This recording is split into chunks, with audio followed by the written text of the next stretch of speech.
ಬಗ್ಗೆ ನಮಗೆಲ್ಲರಿಗೂ ಗೊತ್ತಿದೆ. ಅವರ ಶ್ರದ್ಧಾಂಜಲಿ ಸಭೆ ಮತ್ತು ಜನಾಗ್ರಹ ಸಭೆಯನ್ನು 25 ತಾರೀಕು ಆದಿತ್ಯವಾರ 3:30 ಗಂಟೆಗೆ ಬಜಪೆಯ ಶಾರದಾ ಮಂಟಪದಲ್ಲಿ ಮಾಡಲಿಕ್ಕಿದ್ದೇವೆ.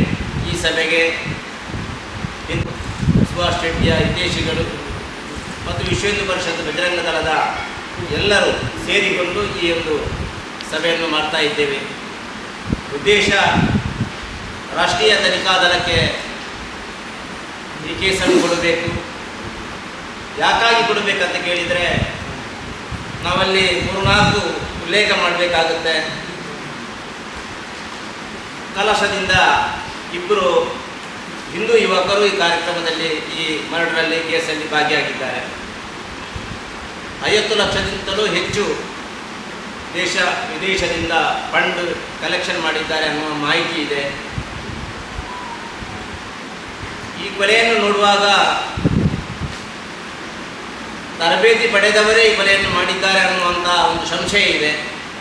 ಎಲ್ಲ ದೃಷ್ಟಿಯನ್ನು ಇಟ್ಟುಕೊಂಡು 25ನೇ ತಾರೀಕು ಸಂಜೆ 3:30 ಗಂಟೆಗೆ ಬಜಪೆ ಶಾರದಾ ಮಂಟಪದ ಬಳಿ ನಡೆಯಲಿದೆ. ಈ ಸಭೆಯಲ್ಲಿ ನಮಗೆಲ್ಲರಿಗೆ ಗೊತ್ತಿರುವ ಹಾಗೆ ಕಾರ್ಕಳದ ಶ್ರೀಕಾಂತ್ ಶೆಟ್ಟಿ ಪ್ರಮುಖ ಭಾಷಣ ಮಾಡಲಿಕ್ಕಿದ್ದಾರೆ.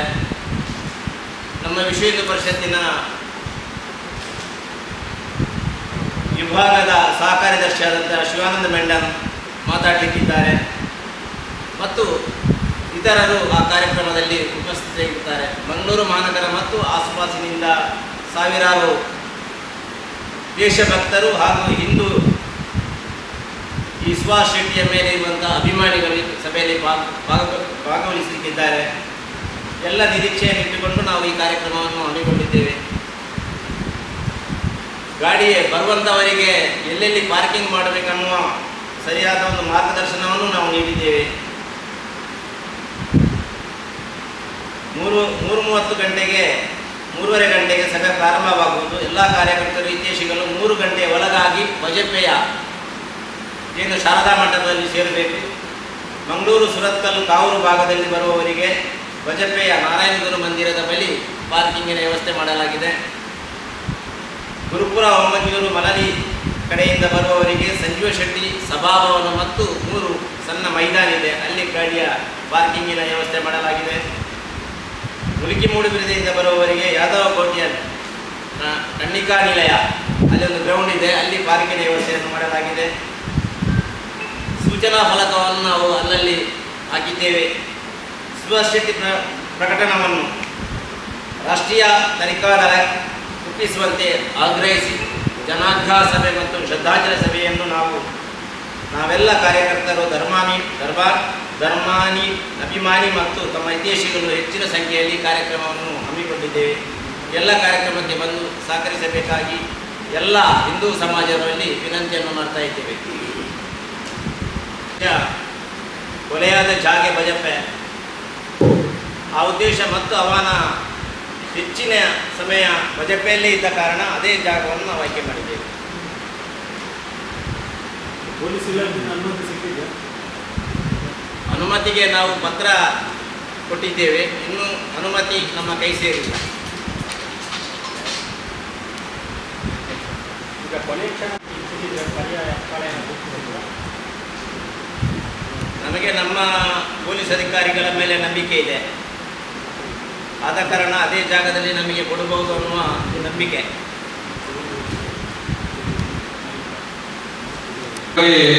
ಈಗಾಗಲೇ 11 ಮಂದಿಯನ್ನು ಬಂಧನ ಆಗಿದೆ. ನಮಗೆ ಸಂಶಯ ಉಂಟು, ಆದರೆ ಪೊಲೀಸ್ ಇಲಾಖೆಯು ಕೆಲಸವನ್ನು ಮಾಡಿದೆ, ಹಾಗಾಗಿ ಅವರಿಗೆ ಅಭಿನಂದನೆಯನ್ನು ಸಲ್ಲಿಸಲಿಕ್ಕಿದೆ. ನಮಗೆ ಸಂಶಯ ಉಂಟು, ಕಿನ್ನಿ ಪದವಿನಲ್ಲಿರುವುದು ಪ್ರಶಾಂತ್ ಪೂಜಾರಿ ಹತ್ಯೆ ಆಗಬಹುದು, ದೀಪಕ್ ರವನ ಹತ್ಯೆ ಆಗಬಹುದು, ಶರತ್ ಮಾಡಿಯವರ ಹತ್ಯೆ ಆಗಬಹುದು. ಆದರೆ ಎಲ್ಲ ಆರೋಪಿಗಳು ಇರುವುದು ಕಿನ್ನಿ ಪದವಿ. ಹಾಗಾಗಿ ಅಲ್ಲಿ ಘಟನೆ ನಡೆದ ದಿನದಂದು ಅಲ್ಲಿ ತುಂಬ ಮಂದಿ ಇತ್ತು. ನಾವು ಸೋಷಿಯಲ್ ಮೀಡಿಯಾದಲ್ಲೆಲ್ಲ ನೋಡಿದ್ದೇವೆ, ತುಂಬ ಮಂದಿ ಅಲ್ಲಿ. ಹಾಗಾಗಿ ನಮಗೆ ಸಂಶಯ ಉಂಟು, ಇದರ ಹಿಂದೆ PFIನವರದ್ದು ಕೈವಾಡ ಇದೆ ಅಂತ ನಮಗೆ 100ಕ್ಕೆ 100 ಸಂಶಯ ಉಂಟು. ಹಾಗಾಗಿ ಇದರಲ್ಲಿ ಬಂಧನವಾದದ್ದು ಖಾಲಿ 11 ಮಂದಿ. ಇನ್ನೂ ತುಂಬ ಮಂದಿ ಬಂಧನ ಆಗಲಿಕ್ಕಿದೆ. ಯಾಕೆಂದರೆ ಅಲ್ಲಿ ಇದ್ದ ಎಲ್ಲ ಆರೋಪಿಗಳು ಅಲ್ಲಿಯೇ ಇರುವುದು. ಹಿಂದೂ ಸಮಾಜದ ಎಲ್ಲ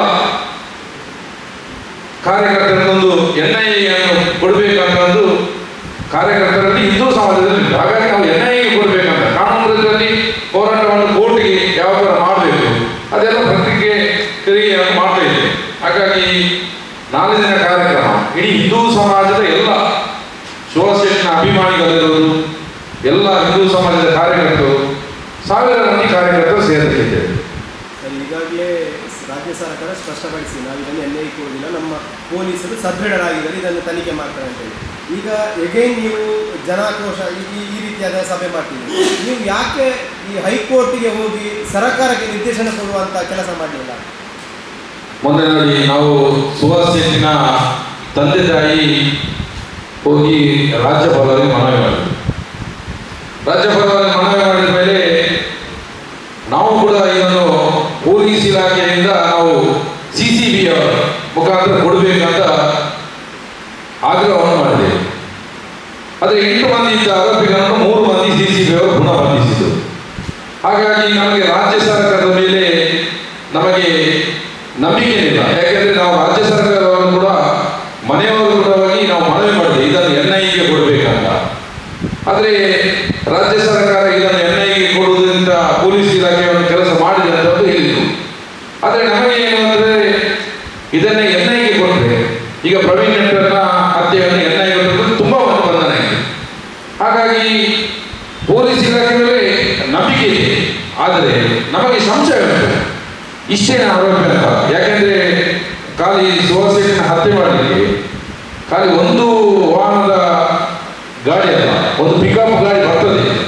ಆ ಪಿಕಪ್ ಗಾಡಿ ಬಂದು ತಿರುಗಿಸಿ ಹೋಗಿ ಆ ಕಡೆಯಿಂದ ಬರಬೇಕಾದ್ರೆ ಅದರ ಹಿಂದೆ ಎಷ್ಟು ಗಾಡಿ ಇತ್ತು, 2 ಮಹಿಳೆಯರು ಕೂಡ ಆ ಮಹಿಳೆಯರನ್ನು ಅವರು ಯಾವ ಥರ ಕೆಲಸ ಮಾಡಿದ್ದಾರೆ, ಈ ರೀತಿಯ ಒಂದು ತನಿಖೆಯನ್ನು ಕೂಲಂಕಷವಾಗಿ ಮಾಡಿದರೆ ನಮಗೆ ಏನಿಲ್ಲ. ಆದರೆ ನಮಗೆ ನಮ್ಮ ಮುಖಾಂತರ ಆಗ್ರಹ ಇರುವುದು NIA-ಗೆ ಕೊಡಬೇಕಂತಲೇ ನಮ್ದು ಆಗ್ರಹ.